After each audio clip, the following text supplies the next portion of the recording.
Hello and welcome to Regenerative Rising's podcast, Elevating Stories, Activating Change. I am your host, Nisha Mary Poulos, and with me today is Dr. Lyla June Johnston, Indigenous musician, author, and community organizer. Dr. Lyla June is of Diné and Tsétsêhéstâhese and European lineages, who blends her study of human ecology at Stanford, graduate work in Indigenous Pedagogy, and the traditional worldview she grew up with to inform her music, perspectives, and solutions. Her doctoral research focused on the ways in which pre-colonial Indigenous nations shaped large regions of Turtle Island to produce abundant food systems for humans and non-humans. Welcome, Lyla June. I'm so excited to have you here. This is a very special podcast episode for us. It's our 50th podcast, and it is an absolute honor to have you as our guest today. Oh, I'm so honored as well. Thank you for having me. I'd love for you to start us off by speaking a little about your worldview and how your relationship with the earth, your culture, and your personal journey informs the way you bring hope and power to every conversation. As a Diné woman who was also raised in Lakota traditions, which is a tribe up north, I definitely was taught to see everything as my relative and everything as my friend. So when you see the world that way, you're going to act differently. I think when you're in a lot of trauma and you're a descendant of centuries and centuries of war, it's the opposite. You're taught to see everything as your enemy. And so I would say in the Indigenous worldview, you're taught to see everything not only as your friend, but as your relative, same as like a grandmother or a brother. And so it's very, I think, the way you act then is going to be differently, right? You're going to be more trusting of others. You're going to be more congenial. You're going to be more excited when you confront a new situation because it's only going to bring you more joy. Instead of if everything's your enemy, then you're going to confront it of like, okay, how do I win? How do I beat this person? How do I conquer this situation? But as Indigenous peoples, as Diné people specifically, we revolve around the concept of K apostrophe E. And K means kinship, interdependence, compassion, relationality, and all the responsibilities that go along with that, of being responsible to your little brother, being responsible to your mother, being responsible to your neighbor, being responsible to the trees, being responsible to the soil, and then they in turn are responsible for you. So it's a very beautiful kind of copacetic reciprocal back and forth that is actually just one step away if we could only see it that way again. Right. Yeah. I mean, and that makes so much sense because it then helps you see how you fit into it and how to sort of respect every small thing, whether it's perceivable to us as living or not, that it is living in its own way. And I want to just take a deeper look at Indigenous principles as such. Right now, there's a lot more traction in adopting Indigenous principles, at least within this bubble and I call it a bubble because there is a lot of conversation about changing the way we live, but how mainstream it is something I'm not very sure of. But in your wisdom and your experience, what are these Indigenous principles and how can we realistically apply them to our lives? Right. Well, you can define Indigenous in different ways. One way is like a culture who's been in one place for a long, long time, thousands of years, to the point where they are pretty much part and parcel of that place. They are of the land. They are the land and the land is them. And if that's true, then I think all of us have Indigenous roots. And so I have been really but some of us have been estranged from them, and some of us have had them ripped away from us many thousands of years ago. There was a lot of indigenous cultures in Europe that behaved almost identically to the ways that Native Americans behaved. They had the cave paintings of the bison and the horse and the ibex. They honored the feminine, the goddess was sort of the central goal and mission to protect and to uplift. And they were matrilineal people, and they had a lot of cooperation. And then somehow we see this shift in the archaeological record where it turns into fortification and defense and dog eat dog. And then we just have 2,000 years of open warfare in Europe, which is just this really terrible period of history that arguably has given rise to cycles of violence all over the planet. And so when we talk about applying indigenous principles, we have to talk about what is an indigenous principle? What is indigeneity? And what I've come to think is that those indigenous principles are within all of us, somewhere deep in there. And some of us are living them presently because we never had that interrupted, or we didn't have it completely destroyed, at least. And those indigenous principles tend to be things that are, again, relational, being responsible to all of the beings around you, being seeing the world as your mother versus your slave, and treating her the way you would treat your mother, with kindness, respect, reciprocity, serving her, more than you make her serve you. And so I think applying that to our lives, number one, is understanding our own indigenous roots. And sometimes those are very hard to find, right? They're under centuries or even millennia of migration and war, but they're still in there.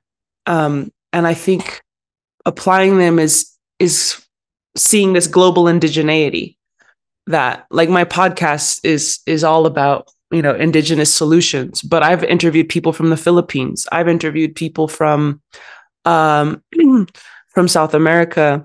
I've interviewed people from Africa, because to me, indigenous peoples are not just Native Americans.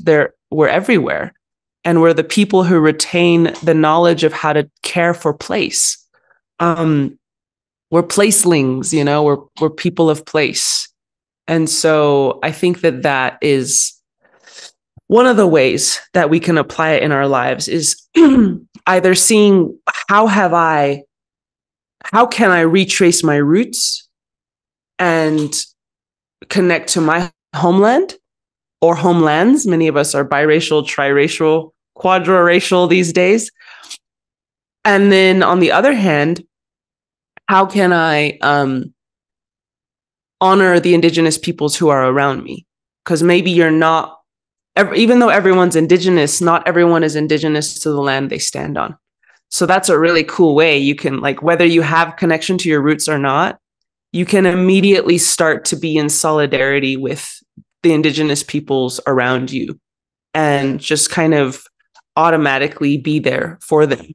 And that is standing behind them and standing in solidarity with them. So I know that isn't a real concrete answer, but I think before we could get into specific principles and applying them to our lives, we have to reckon with our own personal identity and how that's connected to our ability to be part and parcel of the indigenous movement rather than looking at it from afar. We understand that it's all part of this grandiose, beautiful balance. And so instead of saying, oh, I don't like winter, I'm going to pretend it's not happening, and, climate controlled rooms and everything's just, I'm divorced from reality. I'm divorced from what's really going on. And so I think tapping into the seasons, tapping into the temperature outside, tapping into the massive earth forces that are going on around us and being in relationship with them is one way to apply that to our lives. That's really great. Yeah, I mean, it all comes down to sort of being a human itself in its truest sense. Like, how do you really access your own soul and its place on this earth and its purpose, and what do you have to do to uphold that?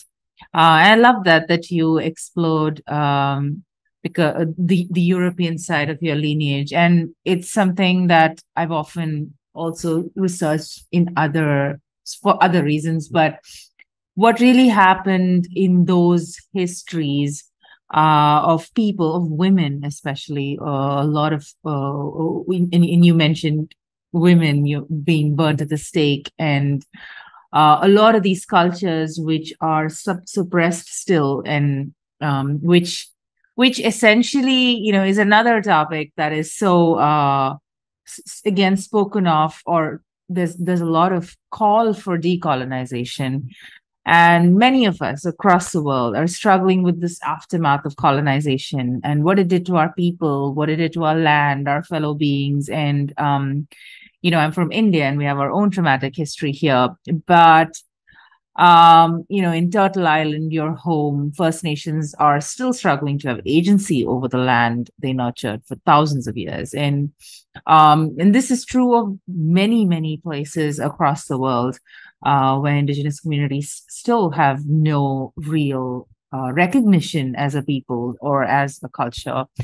And and all of this is, to me, it feels so interlinked to the state of the earth itself. This you feel like she's crying and bleeding and starving, and as we're finding this race, there is in this race for solutions, there's so many indigenous solutions from so many parts of the world, which are time tested, which are gentle. And you have this wonderful way of approaching these problems with so much love and empathy. And I want to ask you, and this is something you just spoke of as well. This decolonization starts with the self as well, because it's not just Indigenous people who are decolonized, who are colonized. It's a state of mind almost everywhere today. And in this, as we stand up for justice and for freedom for all beings on earth, how do we approach it in a way that doesn't other or threaten further? And how can this love and empathy still call for like justice and agency, but at the same time work towards a collaborative future? I think that you help the colonial culture understand that they're not winning either. They're not benefiting from being divorced from nature. Colonial societies have really high rates of mental illness. They have really high rates of violence, wealth disparity. And even when they're rich, they're not happy either. It's like we aren't really the ones that are benefiting when we return to Indigenous ways of being. Everyone is benefiting. And again, instead of looking at it as enemies, like looking at it as friends, like we're friends here and we have a way to come back together, and a way to heal and be connected to each other that can start to slowly heal this very, very ancient, deep wound that is vast. And I think that takes a lot of courage on behalf of Indigenous peoples to extend a hand or a flower to the people who formerly oppressed them. But I think it's well worth doing, because when you really deeply understand what these people have gone through in terms of the bubonic plague wiping out a third of their whole, world, in terms of the mass burning of their sisters and their mothers and their daughters, in terms of the brutal torture chambers and just wars upon wars upon wars upon wars, you start to see that they're not the big bad wolf after all, and they're not the boogeyman. They're actually, and maybe I should even say we are actually, because I am part European and I am part of this colonial culture to some extent. We're not the boogeyman. We're actually very broken. People broken inside, intergenerational trauma that we then inflict on others. And so when you see them that way, it disarms them. They're not so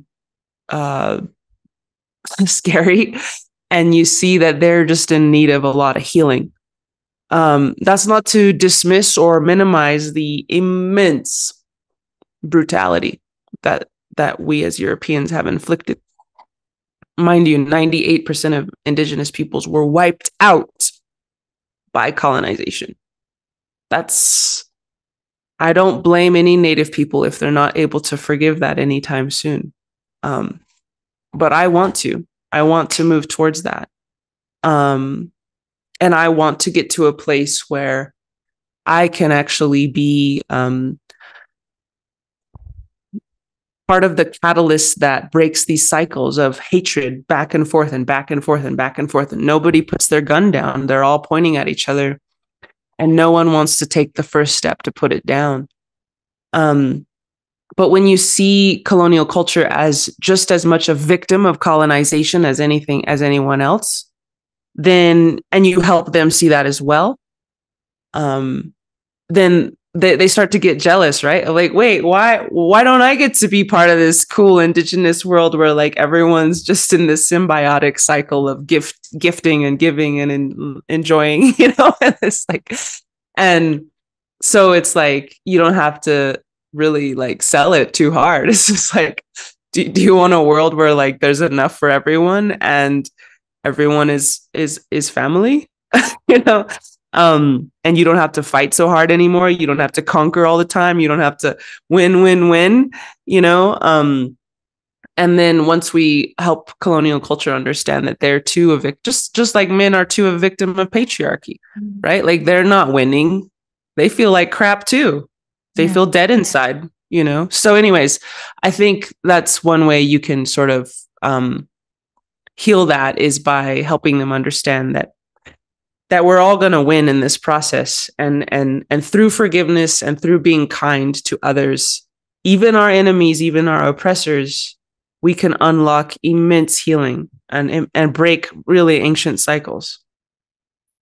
That's very interesting, that many of the things that you touched upon. And one of the things that I've observed around me lately is that there's this seeking of meaning that is almost like an epidemic. People with a lot of money, people from very privileged backgrounds, are essentially like, they're actually taking a lot of time off just to find meaning, to make sense, to find purpose, and I've observed this from a distance, and I wonder, while it seems like you're looking for a meaningful career or a meaningful family dynamic or whatever at the outset it means, is it also a search to find the connection back to whatever roots of your soul itself, in terms of what are these ties that actually connect you? And that is the sort of, I mean, you can travel and run as much as you can, but at some point you have to stop and see what is that real meaning that you really are seeking. And this, your response to how can we decolonize, seems like a really powerful answer for that as well.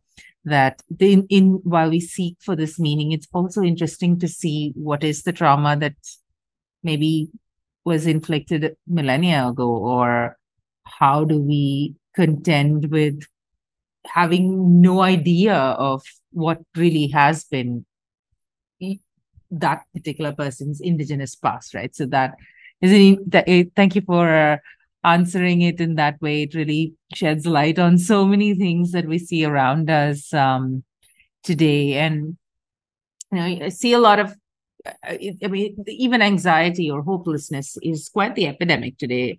It's spoken of a lot, and especially people who are working at the grassroots and are observing and feeling the changes of nature very, very intimately, and there's this immense shift in stability, but they find the strength to carry on, to have the faith to do what's possible. And I was hoping what you see this healing to be, and where you find the courage from to continue working and speaking up for the causes that you believe in, while also embracing the larger reality. Well, I think that a lot of folks do these retreats and search for meaning and stuff because, ironically, we're not actually designed to just take, get, have. We're actually designed to give, serve, and fight for others, because we're warriors. Humanity is actually a warrior. That's our design, is to be a warrior for the earth and a warrior for the people around us. And when we don't have that outlet to exercise that design, we slowly start to die inside. And I'll give my own story as an example. I was a drug addict since age 11. And even though I went to Stanford, got my PhD and all these things, I had a lot of mental health issues myself. And the drug community around me growing up really trained me to be a drug addict. Everyone around me was selling drugs, etc. And so I got into that state of being where you're just consuming. You want another high, you want another bump, you want another boost, and it's all about you. And I was just taking these drugs to make me happier. Different types of drugs, different types of highs, just serving myself mostly. And I became so sad and purposeless and broken. And what awakened me to wanting to be alive again was when the elders and the ancestors said, "Hey, would you please fight for us? We need help." And I said, "Wow, really? You want my help? I'm such a broken, weird person." And they said, "Yeah, we want you." And they wanted me specifically, just like they want all of us specifically, for our own unique gifts that we bring to the table. And I said, "Okay, well, I'll fight for you." And that was 14 years ago. And I haven't stopped fighting since. I've felt so alive this whole time. And I have a mission now. I have a goal to make my mark on the earth, not a mark of ego and a stamp of, "Oh, Lyla was here," but the people that I helped and the way I made the world a better place before I died. That has given me a really deep fire to want to keep living, and to a joy that I've never knew before I consciously stepped into that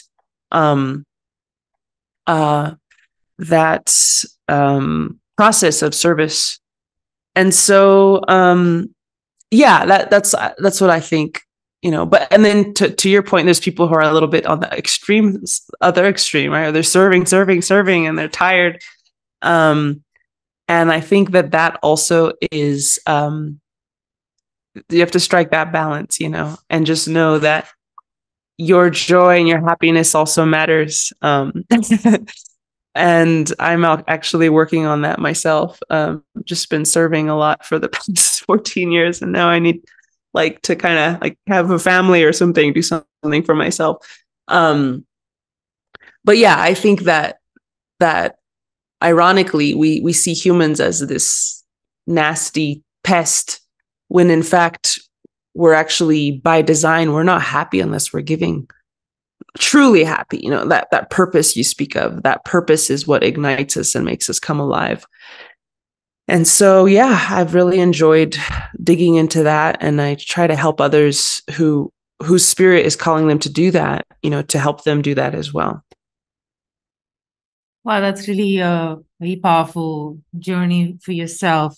And yeah. Oh, I should say briefly, I'm now 11 years sober. I just celebrated that 3 days ago. So I am off the drugs and have been for a long time, with service as my main motivator, to be present, to be healthy, to be useful. You can't be useful when you're doing that even a little bit. So I just cut everything out 100%. That's very, very powerful, and quite to find your purpose and to be serving it for 11 years is really, must be feeling quite like a connection that you're feeling to your ancestors and to the land and to the people all around you. And I often, when I'm, as you were saying, people look at human beings as, well, humans look at humans as this nasty creature who should not have been here. This is the kind of narrative we often hear now and it's coming from a place of frustration from working a lot at something and not seeing the results, because you're working towards protecting ecosystems or ways of life and livelihood, and then this onslaught of extractive ways are really hard to fight. And one of the things that I was really recently thinking of is that it's not really humanity. It's because the vast majority of humans are suffering the same way. Like, we're talking of whales starving. There are people starving the same way. We're talking of not having a safe habitat. And it's true for so many beings, from insects and animals and birds, and of course human beings. And the human beings who are at the forefront of this battle, who are working with the land, who are planting mangroves and seagrasses, and these are the people who are suffering the most. And it's when we're looking at ourselves, we're still, in a way, that I suppose the only reason that we're still existing on this planet is because there are so many thousands who are working so hard to continue some of these traditions at their own expense. And in that sense, we are a keystone species on this planet, right? And and I wonder whether you have some stories of things that you've come across. I recently saw something, on your Instagram page, where you're talking about creating that architecture of your ancestors, and I wanted to ask you, like, what was that process like, and how did that help in this larger purpose, and how did it help connect with the land and with each other? Yeah, well, we built a hogan here at my house, and that's a octagonal structure that you can pray in and you can learn in and you can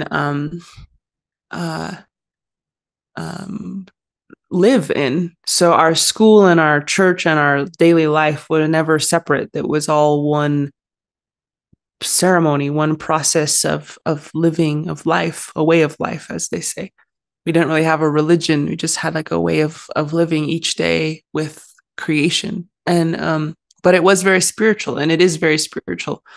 And so, yeah, building that architecture has been quite a feat. We're finally done. We're going to celebrate here in a few days with a hogan blessing ceremony.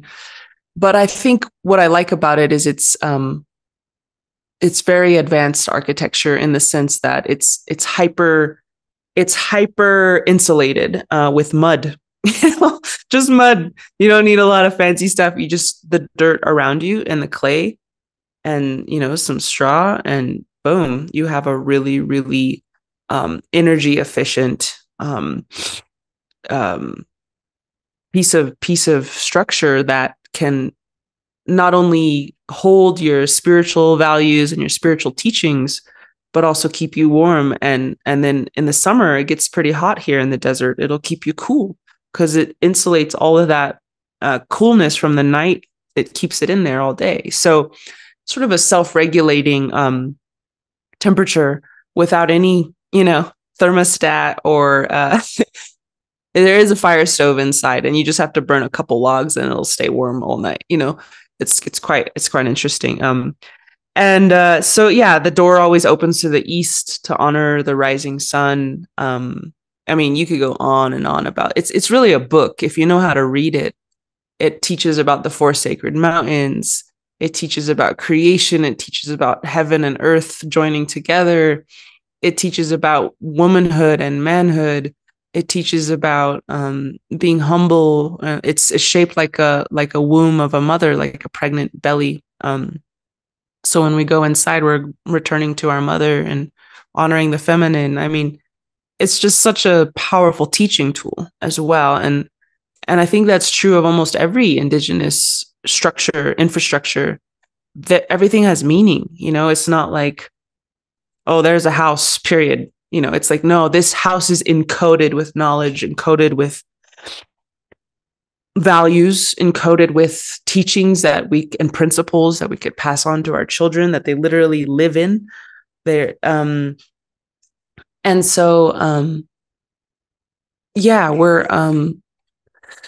really excited to unveil it here in a couple days. But going back to your point of, humans destroying things and being good or being bad, and some of them are taking care of the earth and some of them aren't. I really don't think that humanity is bad whatsoever. It's more you started this whole conversation with worldview. I see the human body as the hardware and the worldview as the software. And our hardware operates based on the programming of our software. And it's not the hardware that's the problem. Our bodies are not inherently bad. It's the software we operate by that is sometimes infected with this virus of selfishness, of fear. Well, really fear, because selfishness is just a type of fear. Mm-hmm. All these things boil down to different types of fear. Fear of not having enough, fear of not being enough, right? That's where the conqueror comes in. I got to be important, Mm-hmm. Fear of being alone, creates all of these obsessive behaviors, and we all have our own sets of fears that are often cultivated by challenging childhoods. But that when that software is governed by fear, like, again, seeing everything as your enemy to be vanquished, you're going to behave in really weird ways. And so the indigenous cultures are like softwares that haven't been corrupted, softwares that haven't been broken down, softwares that haven't been rewritten over by the program of colonization and the program of domination. And so what I'm trying to do isn't so much to get rid of the humans, but rather to upgrade their software, like help them be more in tune with behaviors that are going to help themselves and others.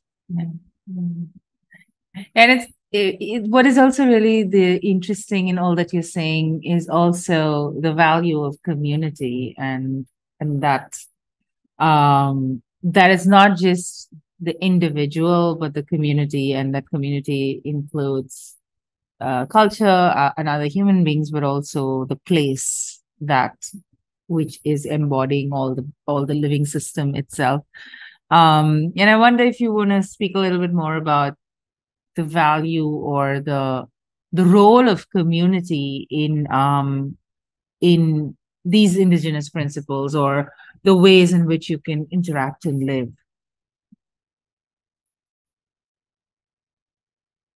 Can you repeat that one more time? My apologies. Now, I was wondering what you see community as a role in all that we do and live in, because the way you explain these things and the way you talk about these is always, it's not about the individual, but it's about the place, which is which is also community of other living beings and other people, and also beyond this realm as well, right? Not just people who we are living with right now, but ancestors and also our future, our descendants as well. One thing I can say is that the lone wolf thing is extremely inefficient economically,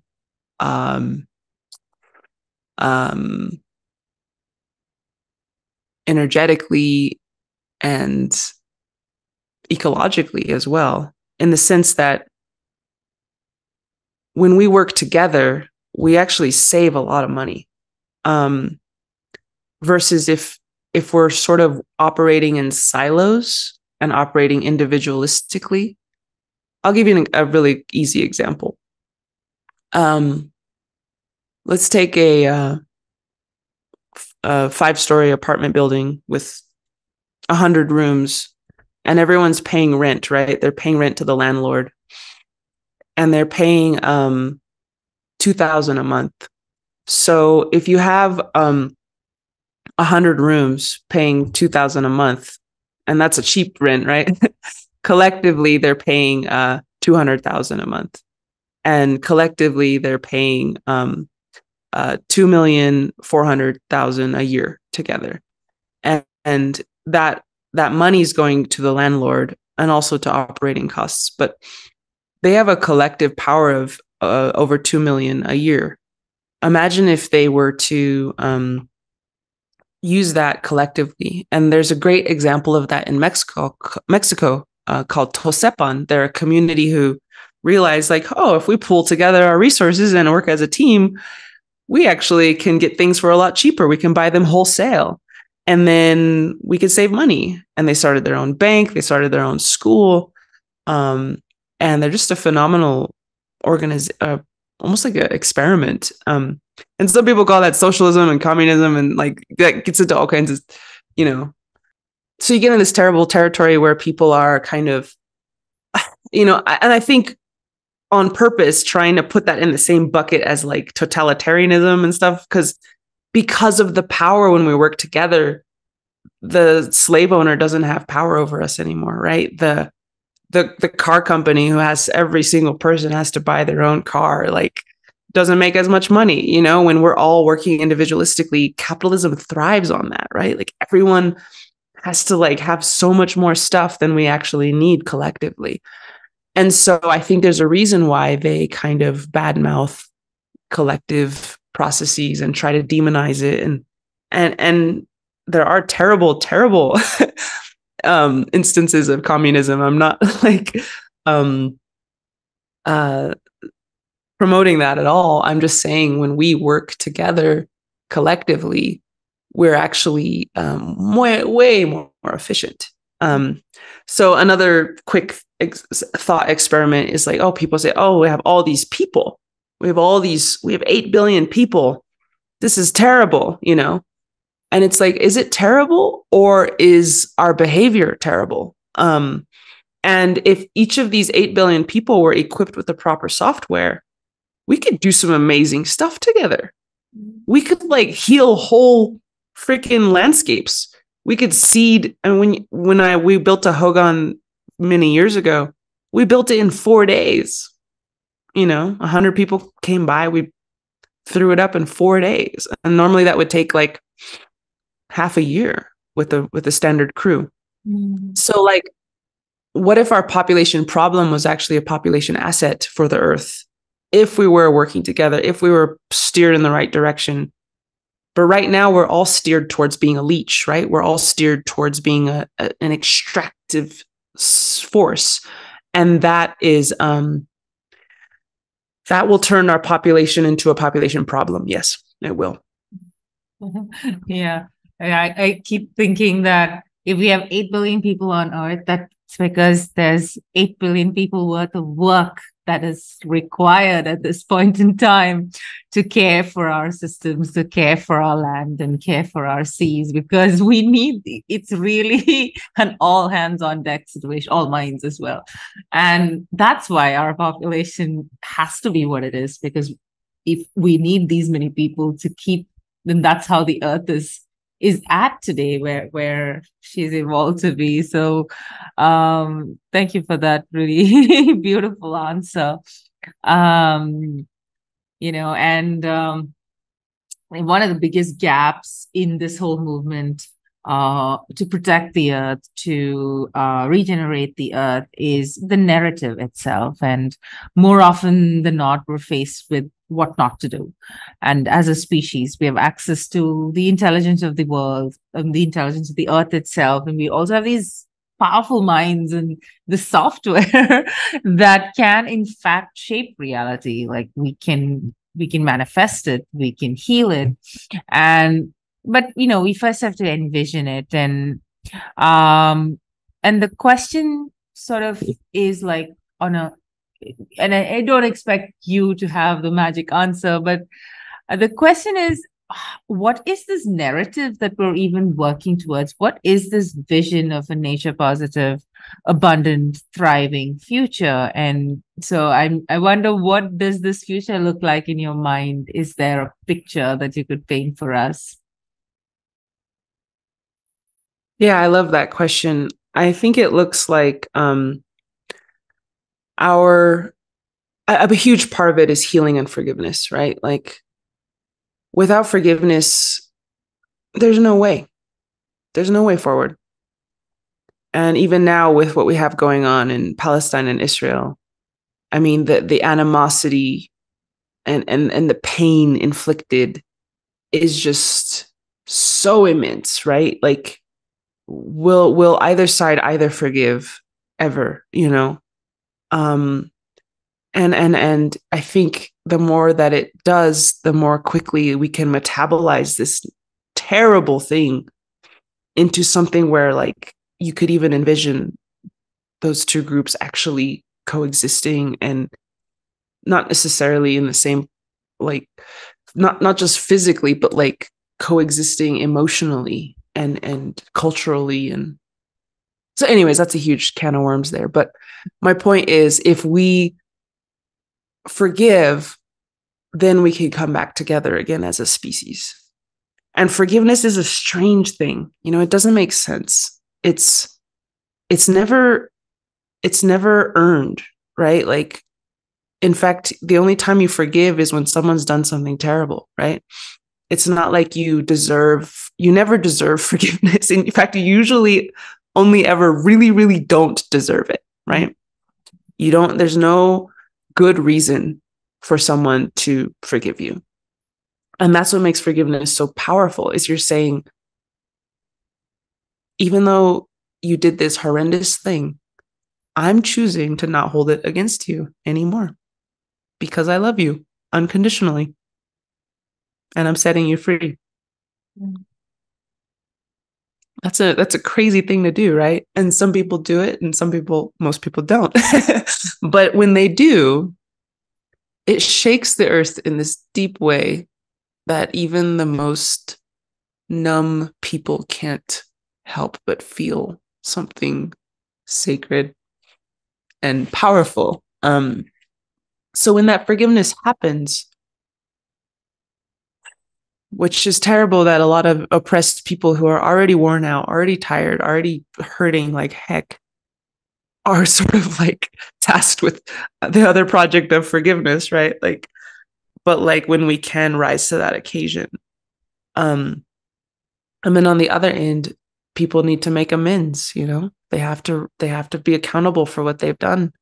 They have to admit it, which is so much easier to admit when you're in a space of restorative justice versus punitive justice, right? That's another thing we don't realize as oppressed peoples.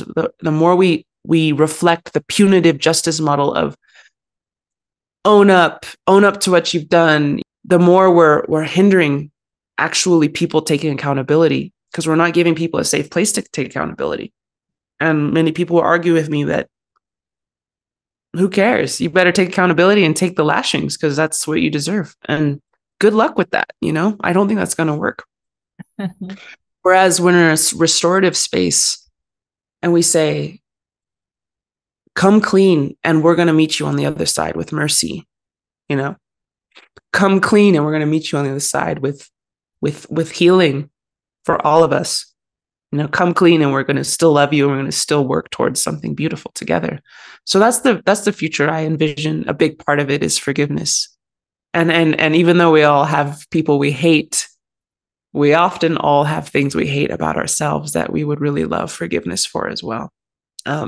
So it's funny how we kind of play the double standard sometimes, when in fact we can all have forgiveness ourselves and others. But anyways, the other vision I see is, reunion between Homo sapiens and all other life forms that are both all around us and within us. Billions of life forms inside of us. The microbiome is a fascinating place. And so when we reconnect with all the life that not only gives us life, but start to give that life in return. And my dissertation talks a lot about how human beings have augmented clam gardens, augmented oyster estuaries, augmented buffalo habitat, augmented chestnut groves, augmented perennial supplies of fish for themselves and other animals, and fruit throughout, and soil systems. How the Amazon folks have literally built this composting system that they call terra preta, that just that's who we've been, and that's who we can be again. We can take these human hands and they can be an asset. So anyways, I think that's sort of our calling right now, is to have a reunion with the earth and come back into a place where we are effective in proliferating life and abundance for all things. And that's what we were put here for, and we can do it. Wow.